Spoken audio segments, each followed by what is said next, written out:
नाज़रीन रिपोर्ट पेश करे है सागर दिदाली कुंबर ब्यूरो चीफ ठटो दड़ो लग लाइकपुर के कदीम गोठ जुमू खोखर जो गवर्नमेंट गर्ल्स प्राइमरी स्कूल तैलीम खाते की नाअहली सबब 5 साल का बंद पियल है।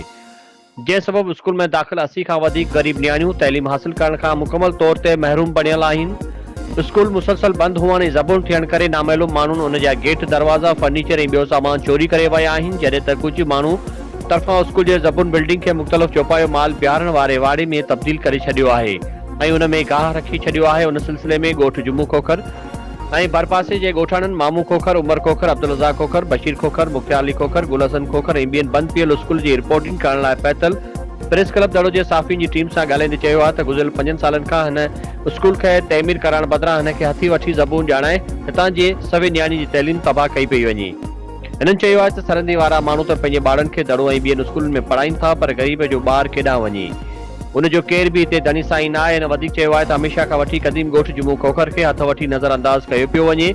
ॻोठ समूरियुनि बुनियादी सहूलियतुनि खां महरूम बनियल आहे, पर अफ़सोस हुकुमराननि हद जे चूंडियल नुमाइंदनि तौर सिजावल ज़िले जे इंतज़ामिया हिन पुठिते पियल ॻोठ तरफ़ कॾहिं बि तवजो नाहे ॾिनो। हिन सिंध हुकूमत सिंध जे तइलीम खाते ऐं हद जे चूंडियल नुमाइंदनि जो ध्यानु छिकाईंदे घुर कई आहे त ॻोठ जुमू खोखर जे बंद पियल प्राइमरी स्कूल खे खोले ज़बून बणियल बिल्डिंग तइमीर कराए ॿारनि जो तबाह थींदड़ तइलीमी मुस्तक़बिल बचायो वञे।